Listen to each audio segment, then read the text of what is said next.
This episode is brought to you by the 10th Annual Whistleblower Summit and Film Festival. The Whistleblower Summit and Film Festival brings together filmmakers from all around the globe to share the impactful and harrowing corruption cases that span industries and governments alike. Led by whistleblower, documentarian, author, and Make It podcast guest Michael McCrae, the Whistleblower Summit and Film Festival screens the work of these brave filmmakers and helps them navigate the often lonely and dangerous world of the whistleblower. And this year will be no different. With more films, forums, breakouts, and panels than ever, this year's summit is poised to be the best of them all.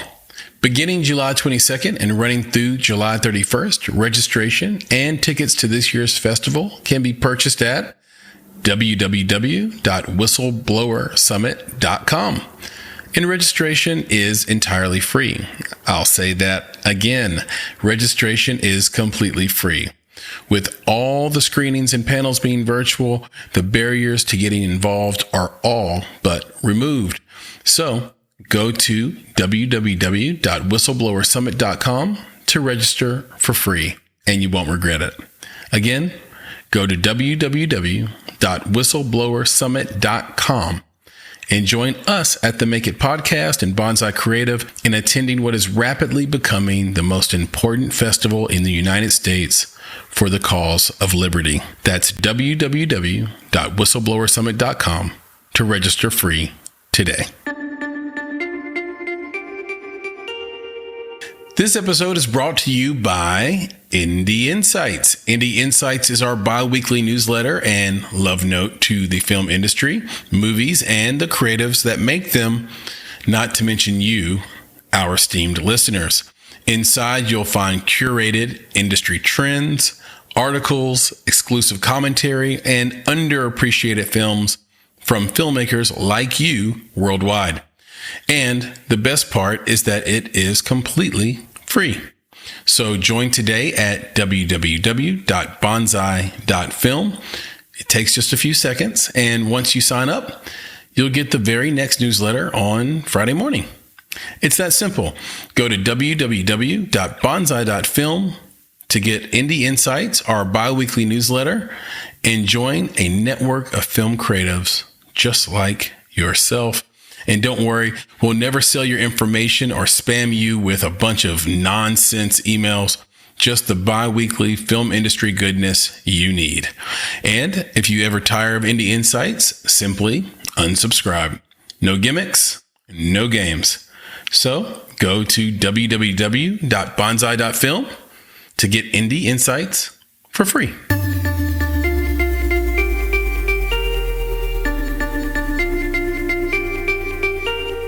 You're listening to Make It, a podcast by Bonsai Creative that helps creatives in film get where they're going faster by sharing the advice, knowledge, and insights of professional creatives across the film industry.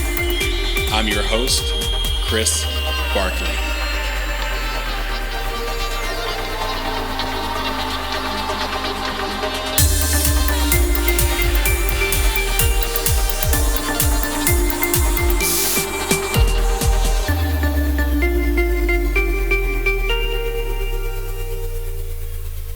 Hello, everyone. I'm Julia Rosengren. I'm a producer, a filmmaker, and kind of writer. I would say writer because I create my stories for films. I was a model before, long 1990s. Very proud of myself. I have been a model in the 90s. And now I'm taking over my life as a filmmaker, philanthropist, and creative. I create films, short films. First one was Before Sunrise. I won 23 awards on festivals around the world, which I play 5 characters. Now my other second film is going very well. I'm doing an amazing connection with everyone about the film because it's an environmental film. And it's also a short film called Leaves, which I have right behind me. So, yes, that's it. I am very happy to be here and love to talk about it, everything. Julia Rosengren, welcome to the Make It podcast. Thank you. Thank you for being here. And for those who don't know, you're coming to us from just outside Paris, France. And this is quite a treat. You have lived 100 lives in one lifetime. And it's been so much fun living in the world of Julia Rosengren over the last 2 weeks, researching and preparing for this conversation. Normally at this time, and this audience knows this, normally at this time, I would go into a bio and give the audience a deeper sense of who you are and what you've done.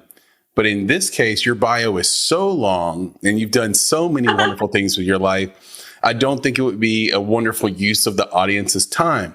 So in this case, I think we should just get into your life and get it straight from the horse's mouth, if you will, and dig right into it. So I want to start with your very, very humble beginnings. I know you grew up in northern Brazil, and there were times where you didn't have electricity. There were times you didn't have running water. You had siblings. It was a rough start. So what was it like growing up in Brazil? What are some different things outside of sort of that struggle that you miss or remember about growing up in Brazil? Well, it's like when today I talk about it, that I was born in that type of life. I'm so proud of it because my father always gave us everything we needed, which is love. So growing up the way I grew up, I carried water in my head. I had to start working very, very young age to support a family, to help with everything I could in my house. I didn't go to school until probably I was 10 years old. Didn't have shoes, oh, wow. But my father, he worked really. My father, I call him my hero because he was the person that really gave everything he had to give us an education. Today I say all the time that I speak 7 languages because of my father, and ended up he never learned how to read and write. But he gave us all that. My mom always been the best mom in the world. All my family always been supportive. We all together, we had a lot in our home. We didn't have a lot in our home, but we had a lot because the love we had for each other until today. How did your father help you learn those languages? I know that you have learned 7 or 8. Yeah, he believed in me. He gave me freedom.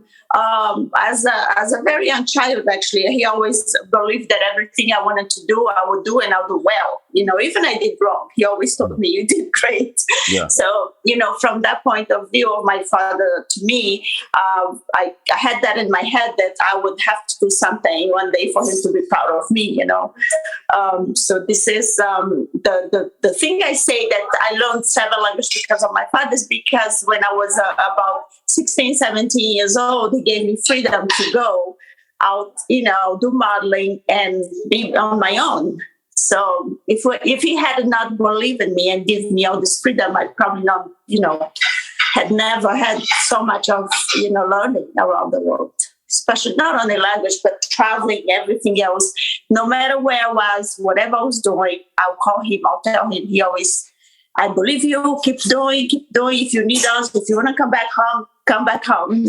So yeah, I love that. Yeah. I love and that. Same as my mom. My mom was the same, same. I want to dig into that a little bit too. I don't know what the government was like in Brazil when you were growing up, but it seems like your dad had a very strong sense of individual sovereignty and liberty and the tenets of freedom. He did. And my dad was not really into politicians or anything. What he had was, my kids are going to learn something in life. They are going to do something. I believe and I trust them. So the first thing I think my dad planted in me was the trust. He trusts me for doing anything. As a very young child, he gave me my first gift, which was a little kit of doing manicure. And I was 7, 8 years old. I was already doing manicure for every single person in my little town, which I didn't even know how I was doing. But, I was making money. I was happy. And I was like, you know what? I can do anything in life. I can do this. I can do that. And then my head was like, and so he's really teaching me, the most beautiful thing in life, to love and also to trust yourself, everything you dream of, and never give up, Right. So. You mentioned that you wanted to make your dad proud. You wanted to go out and do all these things because you thought it was the only way you could make your dad proud. Are you still, in a way, trying to achieve a ton of things to make your dad proud? I think I'm never gonna stop trying to make my dad passed away already. He's not here with me, but I'm always gonna do something to make sure him, my mom, and my brothers and sisters, they are proud of me, and I am proud of myself because I think once you have, like I keep mentioning, once you have love in your family, there's nothing else can put you down, because that's what keeps you together. And if you have that support, you also can go up and do many things and make everyone proud, So I always believe in myself because I wanted to make myself proud in the first place, but also make them proud of me. Yeah, I completely relate to that. My mom passed in 2007, and I'm not a very... I don't believe in ghosts or anything, but it does make me smile internally to think that she is somewhere watching everything that I do, good and bad. And I think that I have this weird belief system that it's not really a belief system, but this idea that people that loved us and that we loved that are passed away, they smile at everything we do, not just the good things, because we're actually alive.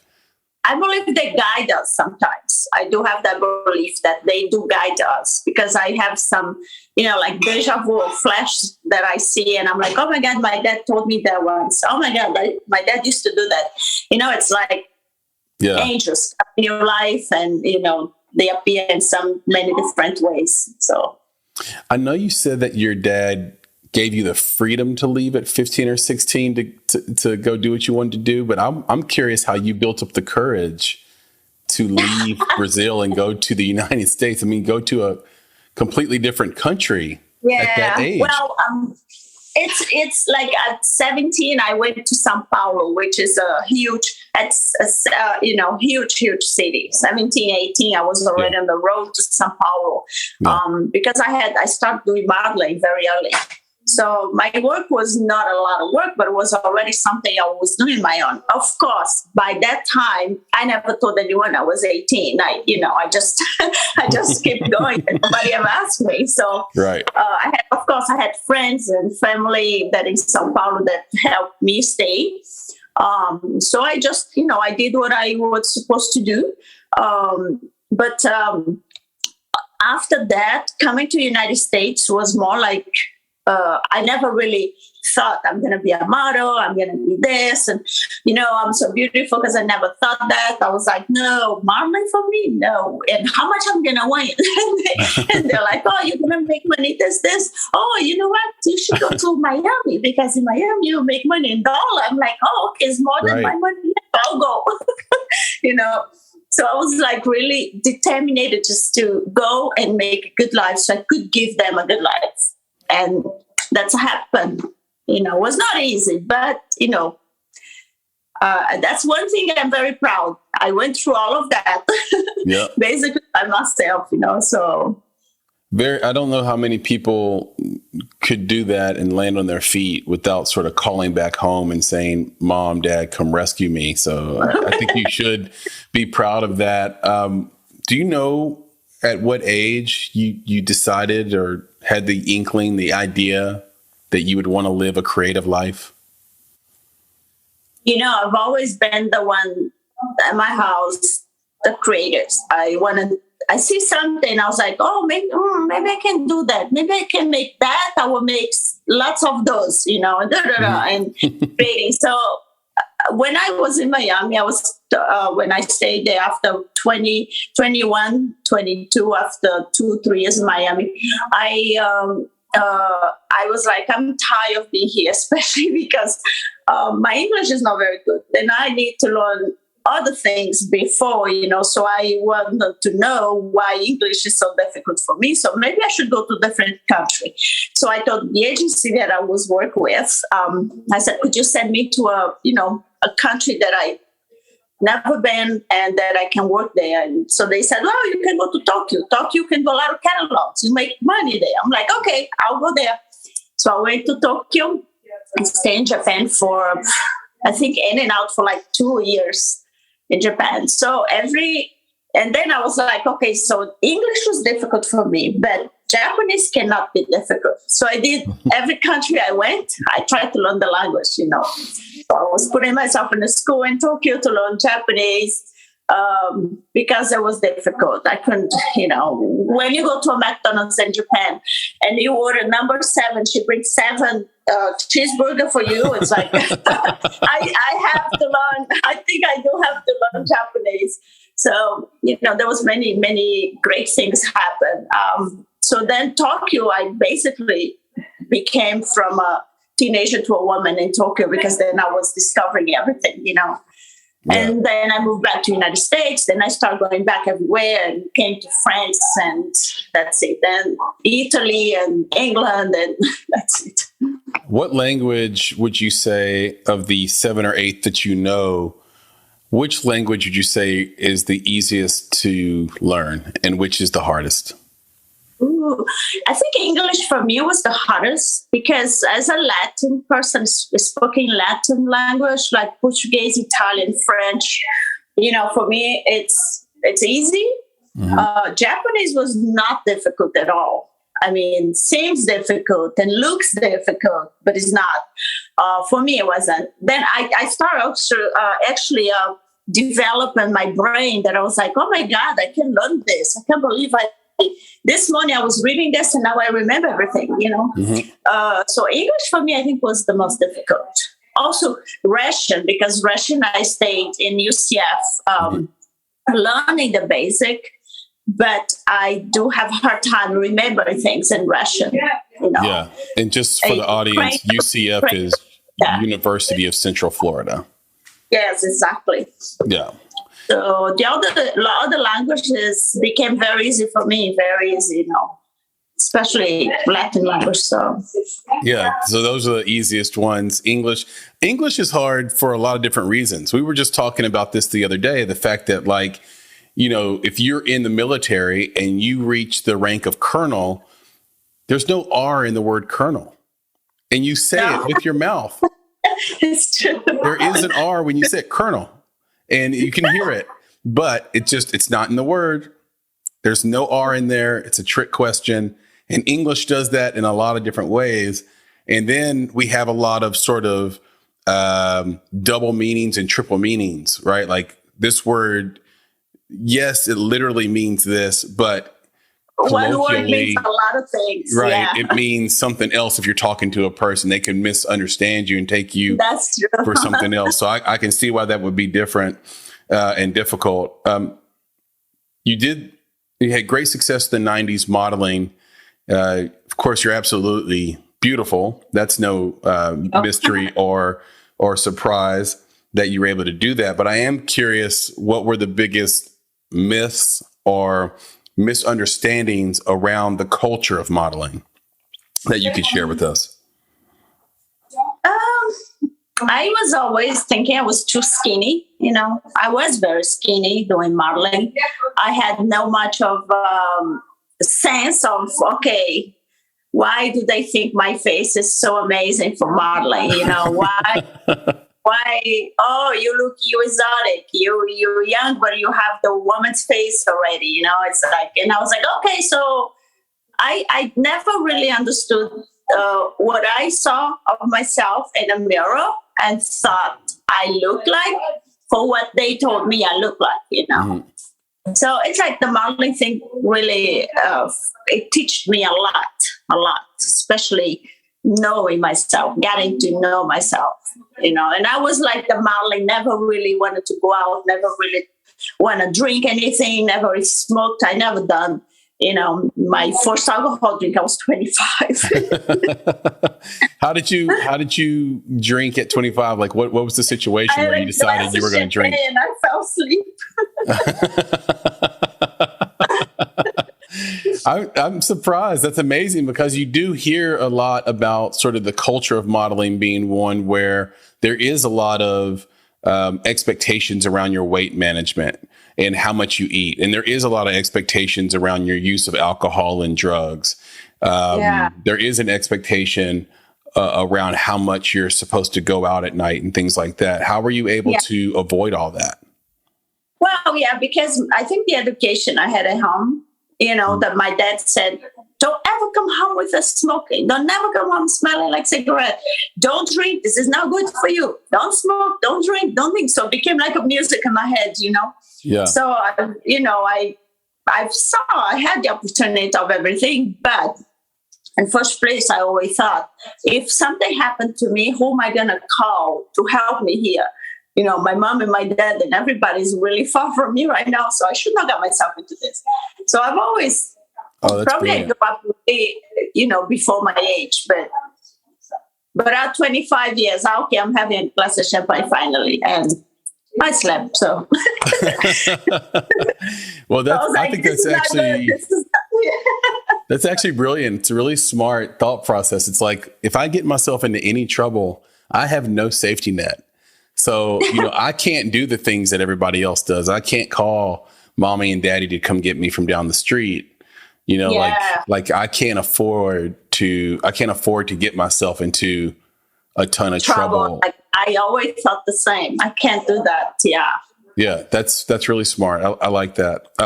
You are also a founding member of a Brazilian team of activists and artists that have formed. I'm going to butcher this. I don't know how to say it. Is it União? União Gaia. Say it one more time. União Gaia. União Gaia. Thank you. I knew I was going to. Well, Gaia is the planet, União Gaia. So União Gaia. Yeah. So it concentrates on the use. Yeah, you're right. It concentrates on issues affecting the planet. I was wondering if you could talk a little bit about this organization and how it addresses issues about the planet. So União Gaia is been created. It started from before sunrise, because the beginning of the pandemic, and I created to have access to writers and producers and directors in Brazil, which they are also activists and people who defend the nature, the Amazon, the forest, and so I included the União Gaia on my production, my Love Hair Productions, because I would like to do a lot of projects outside the United States. So it is a good way of trying to show that our planet is dying, our planet needs help, and that is so much people can do right now, and nobody actually is doing so much, not doing much, which we can. A lot of people can do something. You see what's going on in the world. Lots of deforestation, and it's like storms and hurricanes, and all this. It's like really, really destroying our planet. And not only that, the man is destroying our planet. So it's kind of confusing for everyone who wants to understand. So I try to do this working with the environment and show my concerns, because this is what it touches me. I'm a defender of animals, child. I help as much as I can. But if I see a tree being cut for no reason, it breaks my heart, So trees are my love. I love trees. I grew up. There's a funny story I can tell you after. Trees always been for me the most important thing in the world, because it's anything that happens. a tree is always going to be there, you know. So I grew up, I was very young. My grandfather put me on top of a tree to watch who was stealing his oranges, you know. And I had that job. Yeah, I was very lucky because I had that job. So my whole time I was just on top of a tree, and I got to know the tree, you know. We had to get to have a conversation because I was for so long on top of the tree. And after a while, I was asking him, can you put me there again? I want to stay there, you know. So I started really falling in love with trees, and I don't even know how many trees around the world I hug because it's everywhere I went, you know. Did you find out who was stealing the oranges? I did. It was my cousins. And then I was in between two things because they were telling me, if you tell Grandpa, we're not going to do this with you. And I was like, you know, so. You were the hall monitor. You had to decide whether to tell the teacher or have friends. Yes, I'm like, I'm not getting out of this tree because they're going to kick my butt, and, you know. And my grandfather too, because I cannot tell him who was doing. It's kind of fun story, but it's true. And I think because of that, my grandfather teach me. He always told me, he said, if you fall down from a tree, go up and stay there because that tree is never going to go and pick you up. You have to be stronger like the tree. Go up and sit there and wait, you know. Oh, what a beautiful image. That's that's really fantastic advice. And it's interesting that you bring up trees in the Amazon, because I think that for the most part, people, at least in the United States, when they think about environment and they think about Brazil, they immediately think about trees. Yeah, Amazon. They think about they think about the deforestation of trees. I know there's a big initiative to plant a tree. And not just plant a tree as you cut a tree, but like plant 1 million trees or plant 100 million trees. And I don't know how successful they've been. I haven't tracked the actual execution of it. I know that they collected money to do that. And I know I gave some of that money to do that, but I don't know if they actually planted the trees I gave money. It was supposed to be like $1. Every dollar you spent was a tree, I think. So I'm curious if you're going to use, beyond your movie Leaves, are you going to make a specific movie or film about the Amazon and the deforestation that's happening in Brazil? Brazil has a lot of wrong politics, you know, and I don't go into that, but Amazon is actually, I feel like when I think about Amazon, I feel like a little child who's screaming for help and nobody helps, you know, because the president only tries to make it worse of what's happened there. The Indians, the only tribe there, it was protected by the Amazon and have their life and their thing, their little home. They invaded, you know, they want to make them as a part of the tourism of Amazon, which is, you know, it's almost crazy. Like putting people in a zoo. Yeah, exactly. And for what we know, the whole world knows, Amazon is not just Brazil. Amazon is part of the world because it's one of the biggest forests in the world. It is the biggest. And we're gonna go out of water sometime in this life. And Amazon will be the only place that we could actually go and have water from. But unfortunately, I think it's not going to happen because the way they destroy.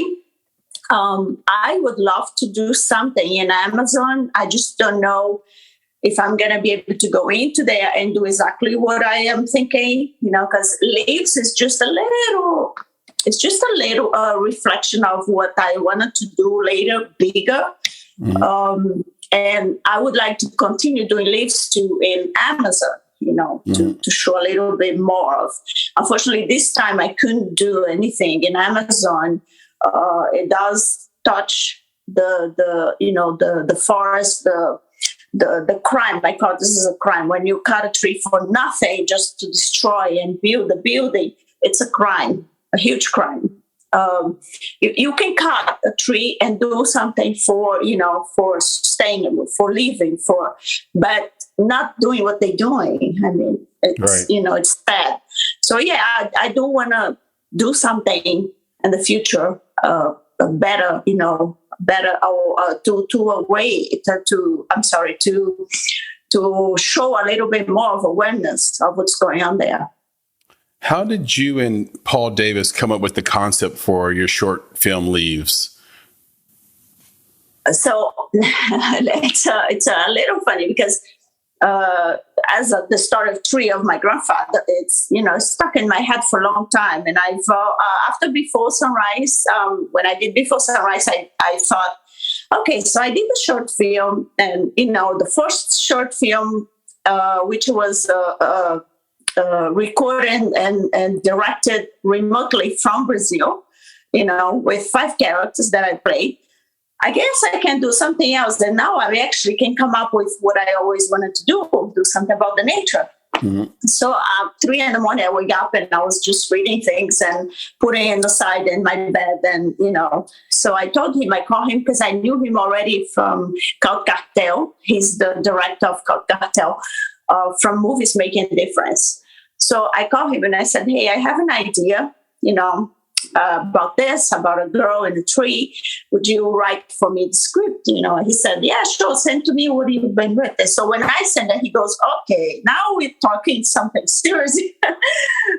So he put together the script. We changed the ideas and everything. And then Leaves was, girl. And then we had the script. Like next month, we're in Texas, in East Texas. Mm-hmm. Filming, and that's it. I was like, now I have a movie. What should I do now? so, everything was like this. And he goes, I think you can do a lot of noise with this little short film, but now I am like going and doing and doing. And I just got 3 awards from the Las Vegas Film Festival today. Like I put in a lot of festivals. So, festivals around the world, they give you, little award here, award there. So I'm very happy for it because it started really picking up very well. And also it's like almost 400,000 views on YouTube, less than 2 months. Yeah, I did notice that. And I also noticed that before Sunset, your Sunrise, sorry, your short, if I could talk, your short film that you did before Leaves, mm-hmm. I think it has 265,000 views on YouTube as well.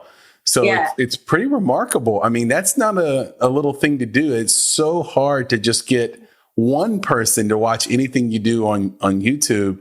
So I have to give you props for that. Congratulations. And also props to, you're welcome, to Paul, because I think that Leaves was shot beautifully. It is the clarity, the drone shots he got, some of the nature shots he got were really wonderful. His cinematography was great. And so I'm looking forward to seeing more of his stuff and more of what you guys do together. I'm curious, you've been all around the world and seen a lot of creative people work. Which creatives do you most admire and want to be like? And what do they do from a skill standpoint or technical standpoint that makes their work stand apart for you? Well, I admire, for me, a director and a writer, a creator of movies and music and anything. For me, it's like just unbelievable, amazing. Like I tell Paul sometimes, I say, I can't believe you wrote this script in 3 days.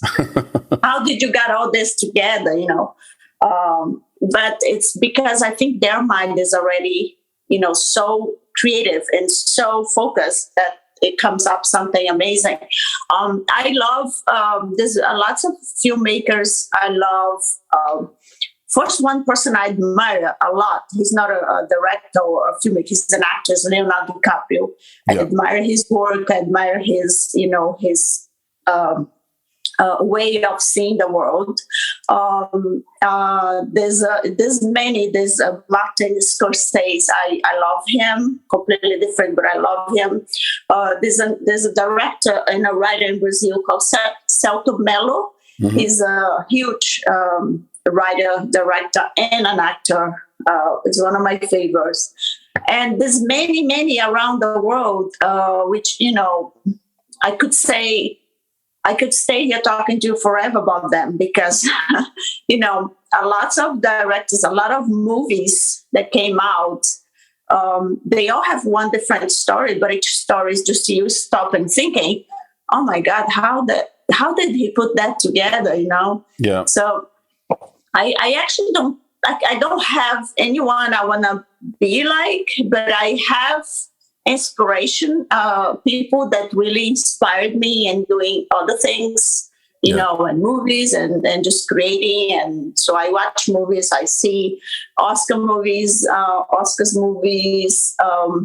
all of the like Cannes Film Festival right now. I'm going on Friday. My movie is just going to be a little promotion there on the side somewhere. It's not going to be any nominated or nothing. One day it's going to happen, not now. Yeah. But so it's, for me, it's, it's like, I want to just learn from them. I want to use their experiences and do something as well.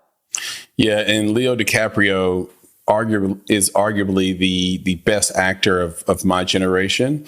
And he also is has a massive heart for the environment, the planet, philanthropy as well. So it's funny, when you see somebody that just has it, you know it right away and you can't describe it. And that's my memory of seeing Leo DiCaprio for the first time in Basketball Diaries. Yes. I just said, like, who's that guy? Like, he's going to be crazy good for a long time. And you just know it. You don't even have to question it. Julia, what are your greatest strengths and weaknesses? I don't know. I think weakness. I would say. My weakness, really, I don't know if I have many, but I do get touched a lot when someone tells me too many compliments.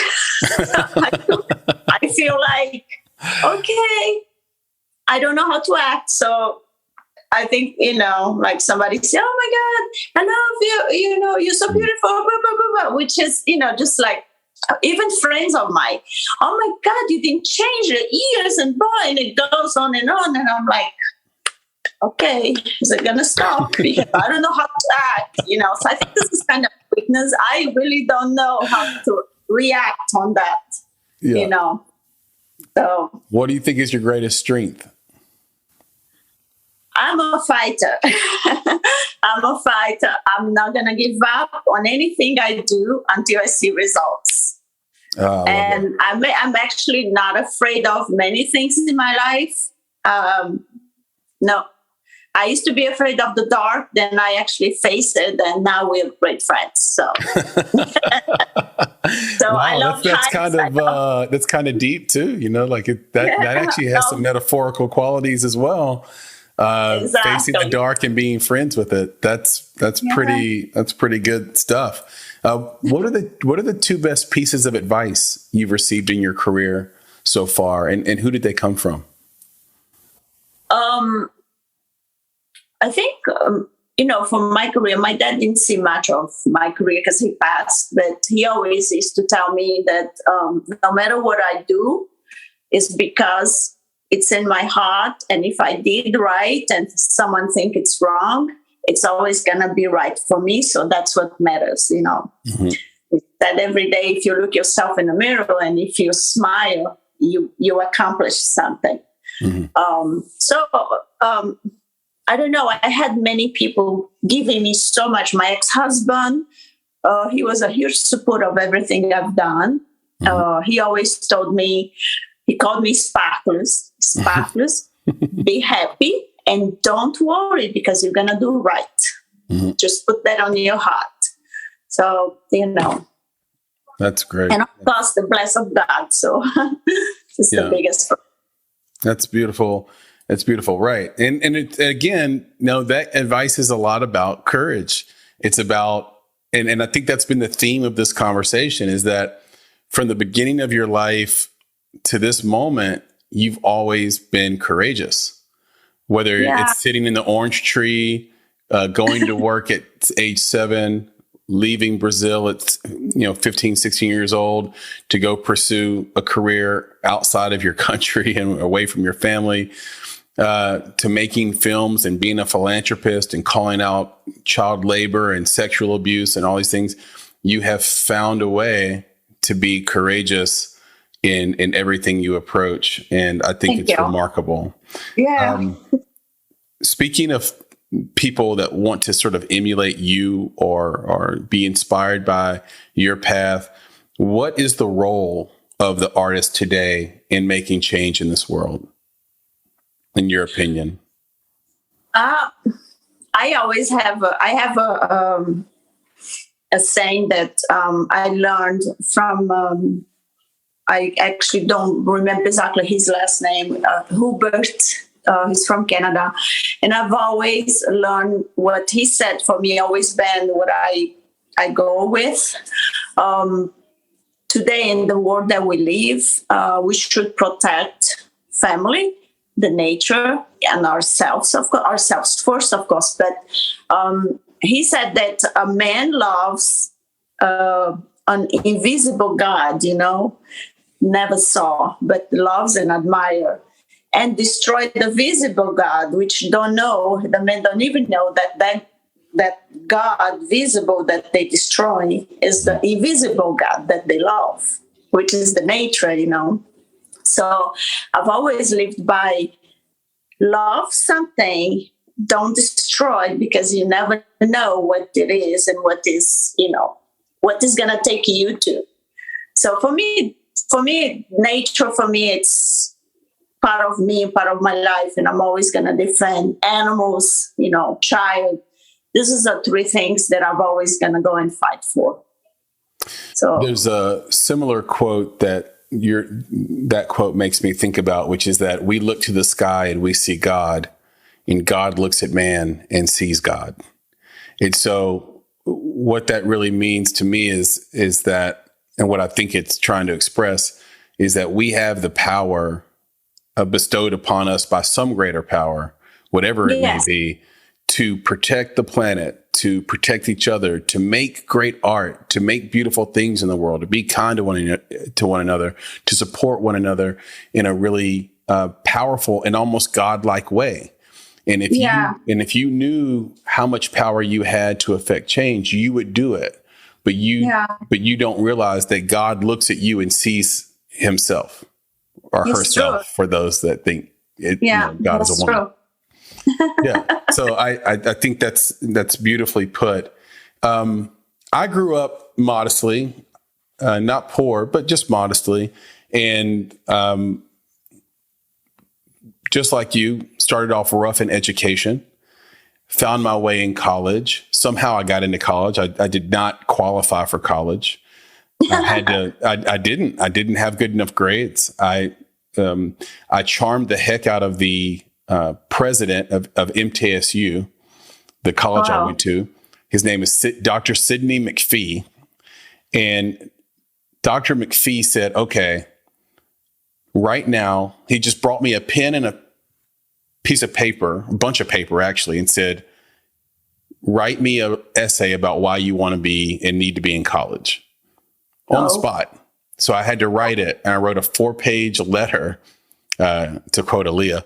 I wrote a 4-page letter saying why I should be in college. And it was good enough to get me into school.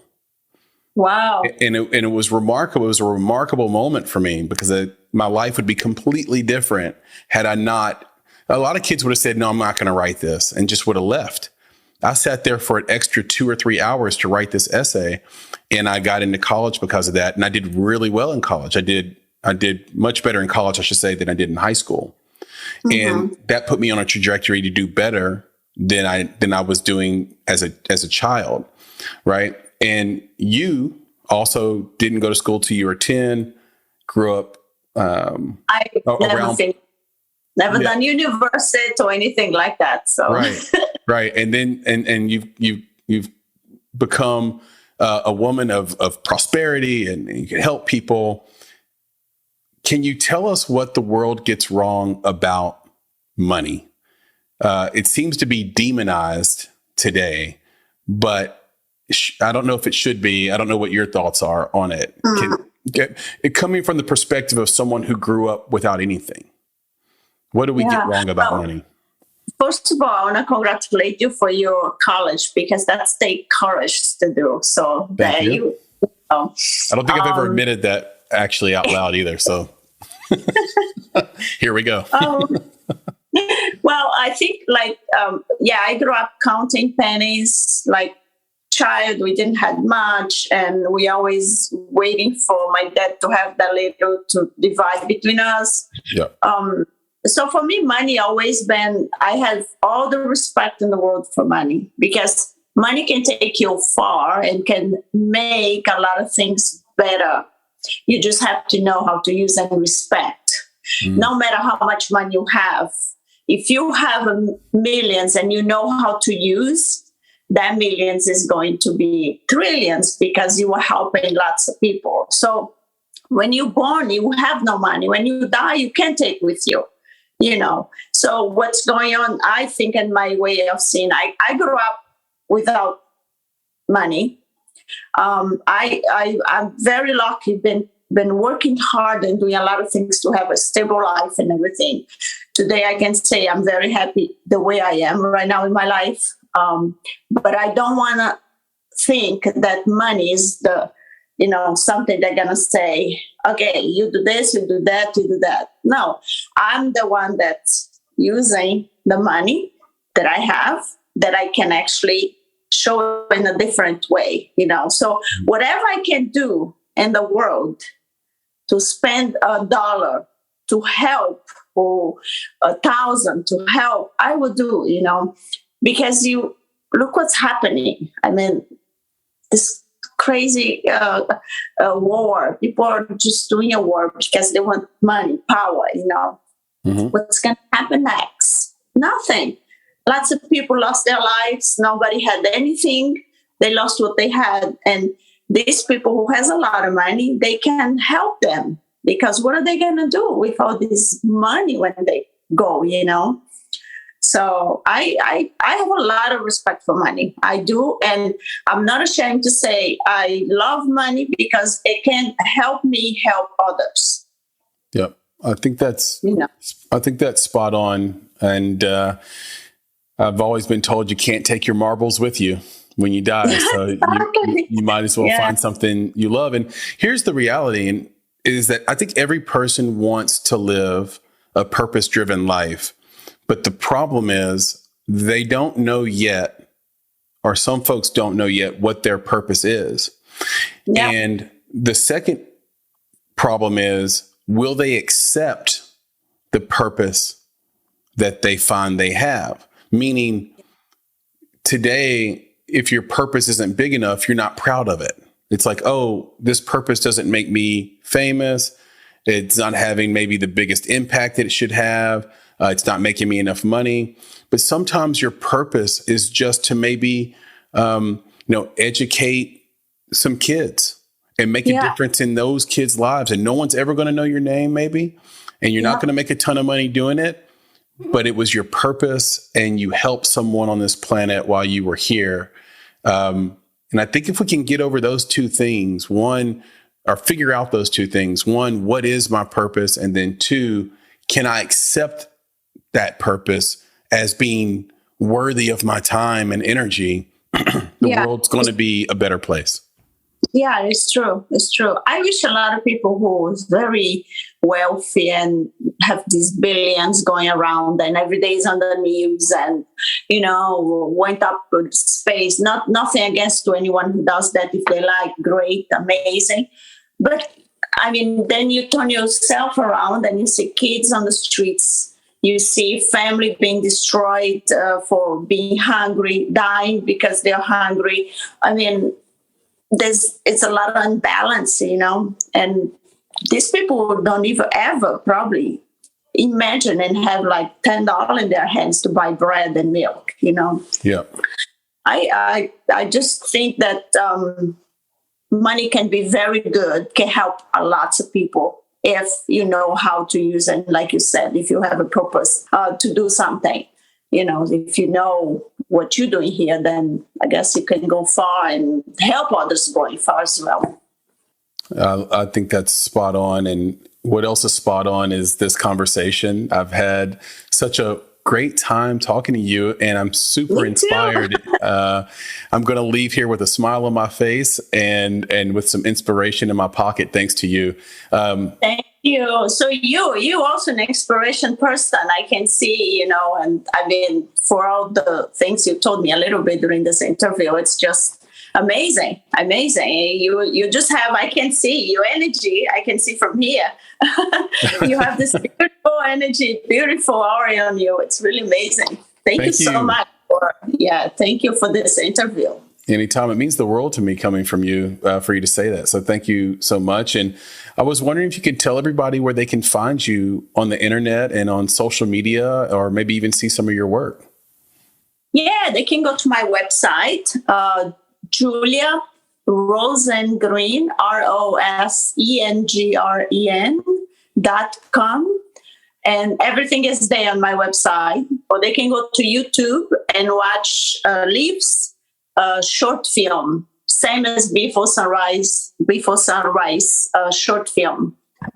Because there's other names with other movies, so I just define doing short films.